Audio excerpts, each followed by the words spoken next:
ابو بکر صدیق عبداللہ بن ابو قحافہ عثمان تیمی قریشی 573 سے 634 اسلام کے پہلے خلیفہ راشد، عشرہ مبشرہ میں شامل، خاتم النبیین محمد مصطفیٰ صلی اللہ علیہ وسلم کے اولین جانشین،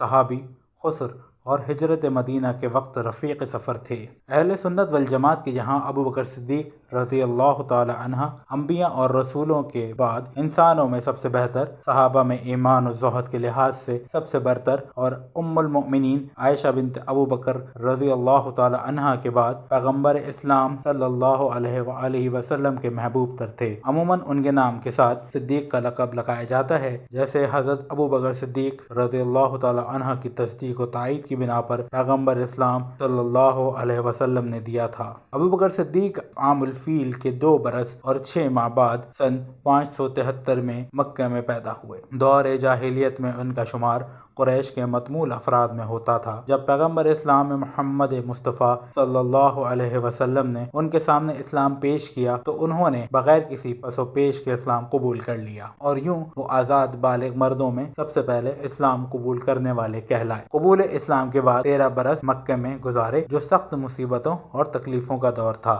بعد ازاں پیغمبر اسلام محمد مصطفیٰ صلی اللہ علیہ وسلم کی رفاقت میں مکہ سے یثرب ہجرت کی، نیز غزوہ بدر اور دیگر تمام غزوات میں پیغمبر اسلام مصطفیٰ صلی اللہ علیہ وسلم کے ہمرکاب رہے۔ جب حضرت محمد مصطفیٰ صلی اللہ علیہ وسلم مرض الوفات میں گرفتار ہوئے تو ابو بکر صدیق رضی اللہ تعالی عنہ کو حکم دیا کہ وہ مسجد نبوی میں امامت کریں۔ پیر 12 ربیع اول سن 11 ہجری کو پیغمبر اسلام نے وفات پائی، اور اسی دن حضرت ابو بکر صدیق رضی اللہ تعالی عنہ کے ہاتھوں پر مسلمانوں نے بیعت خلافت کی۔ منصب خلافت پر متمکن ہونے کے بعد ابو بکر صدیق نے اسلامی قلمرو میں والیوں، عاملوں اور قاضیوں کو مقرر کیا، جا بجا لشکر روانہ کیے، اسلام اور اس کے بعض فرائض سے انکار کرنے والے عرب قبائل سے جنگ کی، یہاں تک کہ تمام جزیرہ عرب اسلامی حکومت کا مطیع ہو گیا۔ فتنہ ارداد فرو میں جانے کے بعد امام ابو بکر صدیق رضی اللہ تعالی عنہ نے عراق اور شام کو فتح کرنے کے لیے لشکر روانہ کیا۔